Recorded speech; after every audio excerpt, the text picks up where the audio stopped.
Hey, what's up, everybody? So, this week I'm going to be breaking down a cue that is entitled Fast and the Curious. It's from a recent orchestral slapstick album that I did. And this particular cue, along with another one from the album, has recently made air on French television on a show called Échappées Belles. I think I said that properly. I hope my French wasn't too bad. But nonetheless, you guys know how we do. First, we'll take a listen to it, and then we'll talk about it on the flip. All right, let's get to it.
Okay, so there it is again.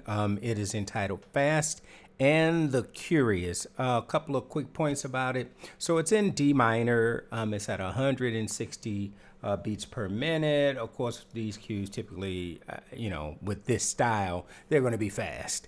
So, of course, we have fast. And then another, so what I leaned into, which is pretty typical, or one of the ways that you can write comedy is the whole oompa effect, that boom bap boom bap boom bap boom bap, pretty common.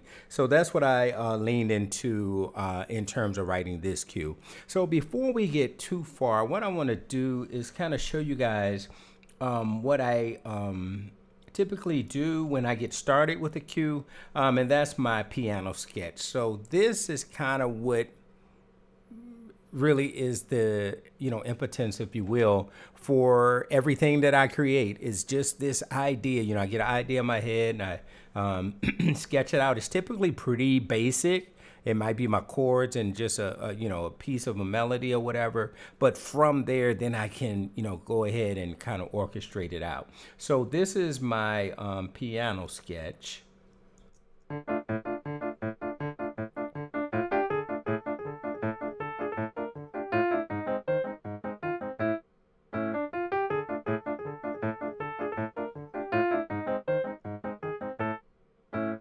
So I had that. So that's what I sketched out for the first section, or for my main theme. And then I also sketched out my B section.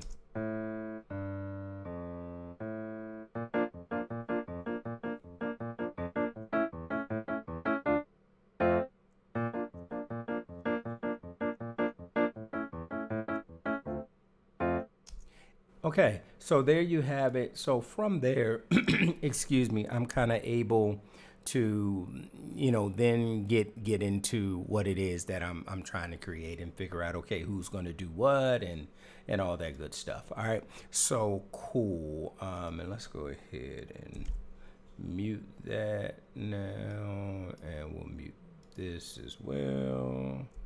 All right, so cool.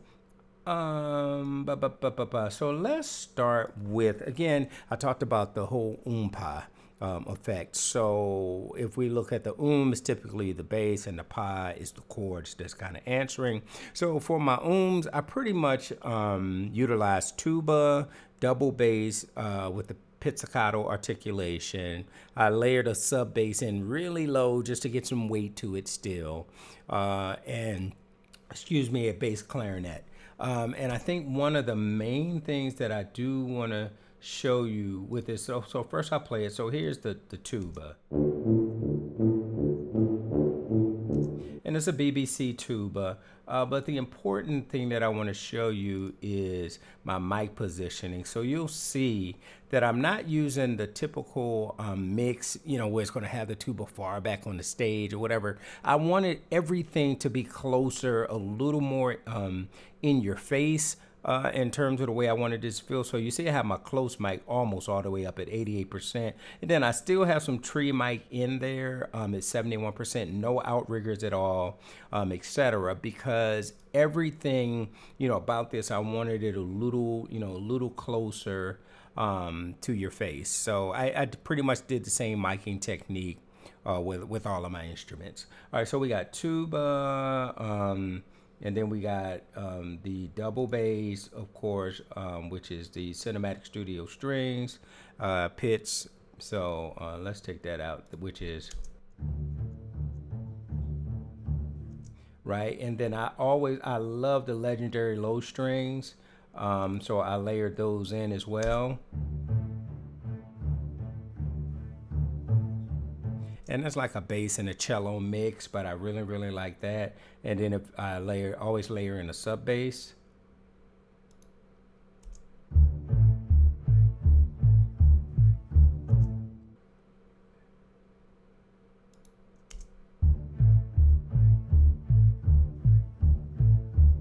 Okay, and that just gives us a little weight to that bottom end. And then as it develops, I add in a bass clarinet, and I just love bass clarinet, which is, and you hear how it's really kind of in your face. So if we put all those bottom parts together, what we get is this.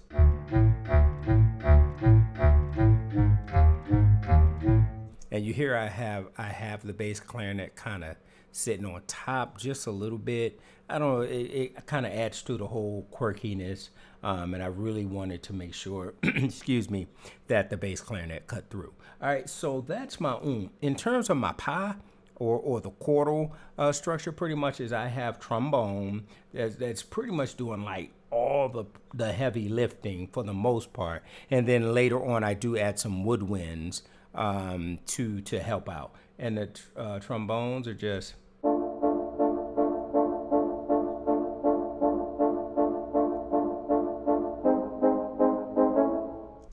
So it's that. And you see these center brass trombones. I mean, they sound really, really good.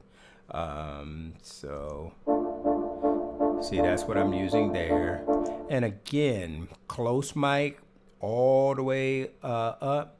And then my room mic about halfway, or about 60% for my room mic, just because I want us to feel those instruments a little more closely, right? And then later on, I'll just show you when I add the woodwind ensemble as well here.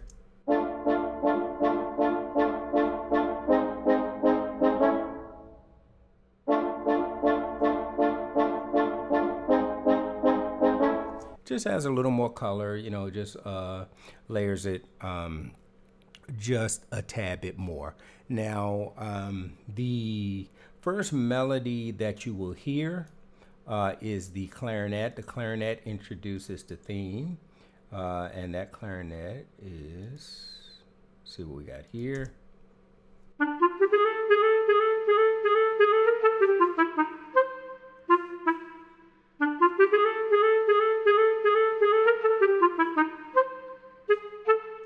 Okay, and I am using the BBC clarinet. I'm using the legato extended articulation. Again, mic positioning, as you guys can see here. Yeah, same in terms of my mic positioning.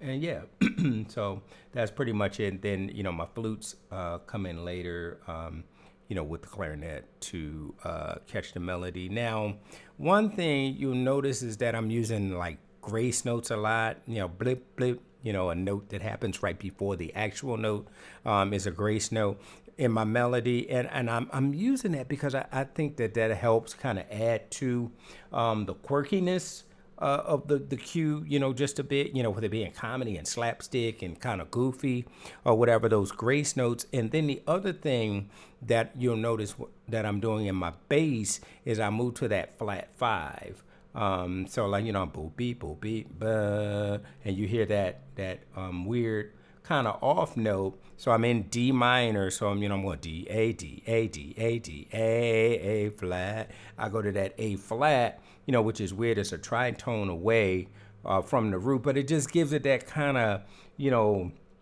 quirky kind of vibe. So if we play I'll just play the tuba and the trombone, and you'll hear what I'm talking about there.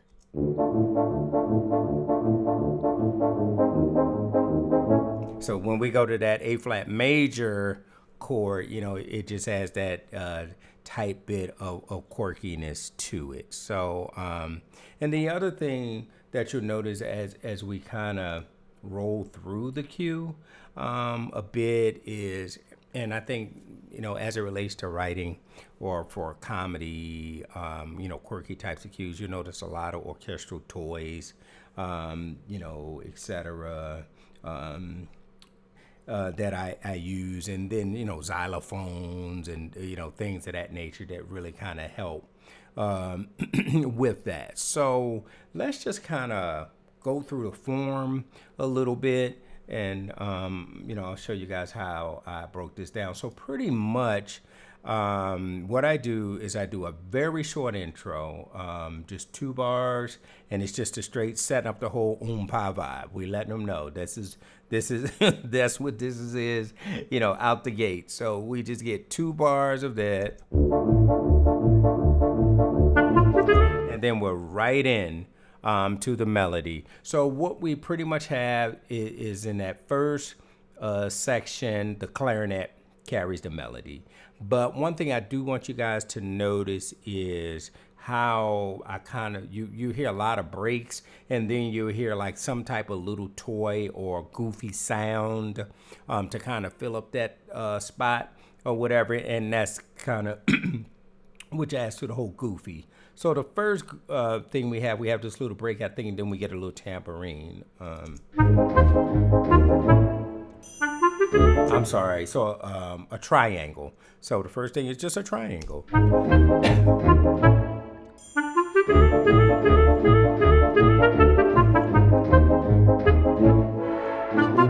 And then, of course, you hear the second thing that I do is just a little horn flutter. Just something, and I think I did a little fall with the flutter. So just, again, something just a little goofy, and we chord it out or whatever, but it just adds to the whole thing, right? And then we go to the theme again. So we got theme, clarinet pretty much open, not a whole much of rhythm going on besides the pa. I mean, and that is a lot of rhythm when it itself. So then when we come around to the theme again, now we add the flute with the clarinet, right?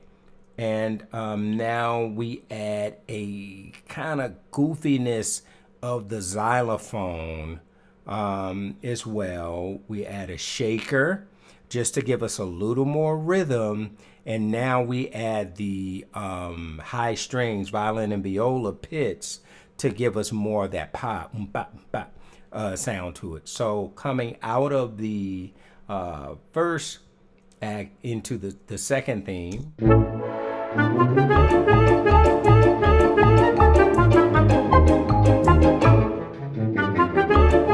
And you hear how now when we get to the break here, I'm doing something totally different, not boop, but. So now we have the descending line by the bass clarinet picked up by the tuba. Ba, ba, ba, ba, ba, ba, ba. So we have all this kind of interesting stuff that we're trying to do within these sections to keep it interesting. And then when we get to the next break, we'll probably do something different. All right, so here we go again.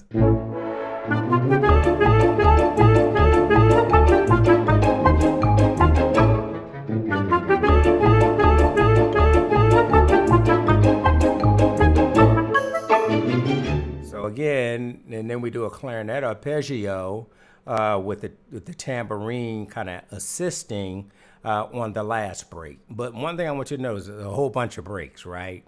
And then we're doing different things within those breaks to keep the cue interesting. So hearing that clarinet arpeggio with the tambourine supporting it. Okay, so that's the theme. And now we got a theme a third time. So this time, when we get to the theme, we hand it off to the strings to carry the theme, and then we hand the harmonic support to the woodwinds, since they're not playing melody, to the woodwinds, and the woodwinds are now assisting the trombones just with that harmonic support. And now we add a bass drum and a snare as well, just to kind of, elevate it a little more. So when we get now into this theme, we got...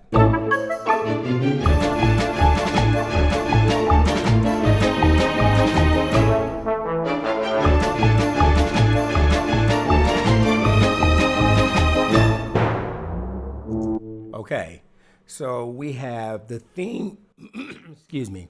So we have this theme within probably, let's see how long this is. Within less than 40 seconds, we have done an intro. We have stated the theme 3 times, 3 totally different ways. So, if the editor had wanted to use any particular part of the theme or whatever, they have a bunch of different options. And that's basically what we're trying to do, is we're trying to give options at the same time, but still make it interesting. So hopefully we did accomplish that. So coming out of the theme that third time, now we get into another edit point, and then we're going to the B section. And you guys heard, so we have another goofy sound, which is a timpani glissando. And what I did is I just rendered that to audio, but this is the timpani gliss. And again, just something goofy and wacky that you can add in. And then to kind of help set us up, it feels like we're kind of, going to B flat major, because we do go to the major 6 chord.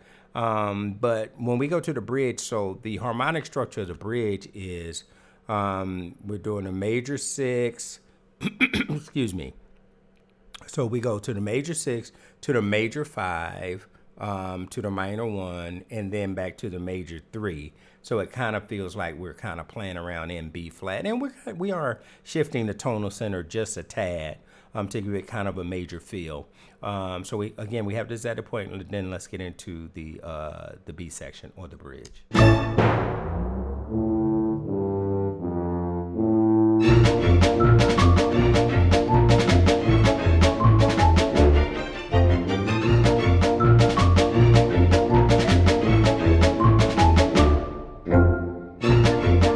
So again, the strings are handling this melody, and then what you hear is we have pretty much a question and answer, because you have the strings bleep bleep, and then the xylophone is answering your say blah blah bleep bleep bleep bleep bleep bleep. So just a little question and answer, kind of fun thing that is going on there.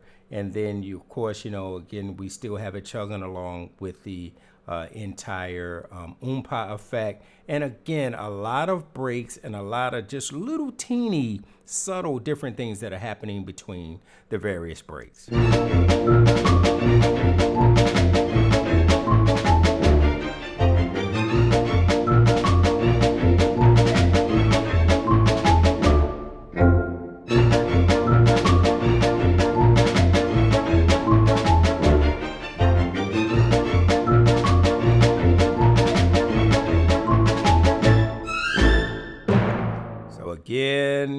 We are about to get into the theme for our last time.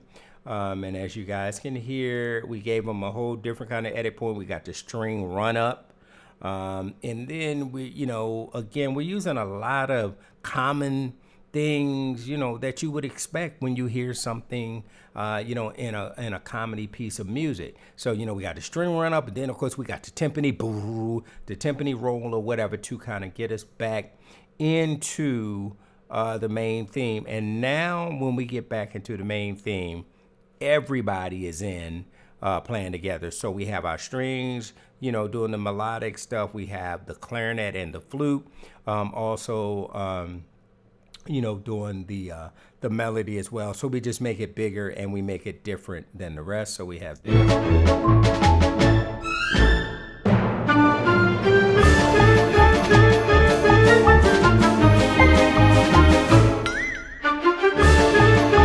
So again, you hear more goofy sounds, right? And then the other thing that I think that was a flexitone, but you also hear, now I got these cymbals, the little piatti kind of going on here as well. So let me see the piatti.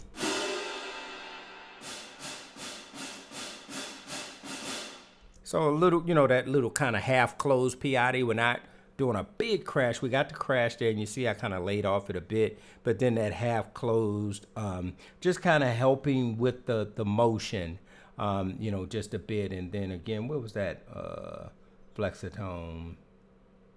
It's somewhere in my toys. I don't know where it is. Let's see.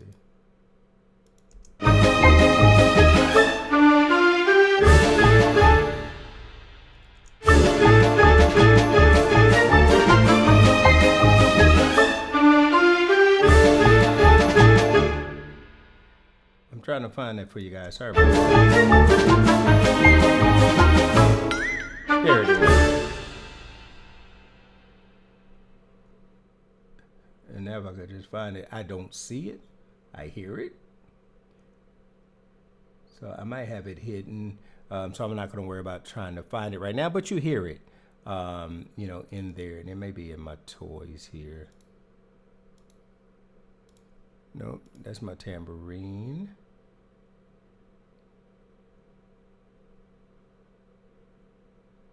Okay, so we won't worry about that, but you guys do hear, which is, it's important to hear those kind of things. So we'll keep going. So then we get to the second half.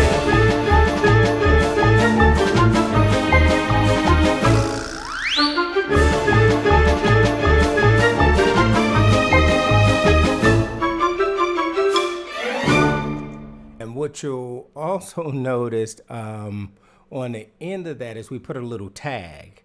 So besides a button, the button is boop, of course, but the blah, blah, blah, blah, blah, blah, blah, that's the that beep. So, and they actually, I believe when they aired it, they used that. So those things are pretty useful because it helps them clearly say, this is the end of the scene. So, and really, when writing the cue, I was trying to think about, how can I end it?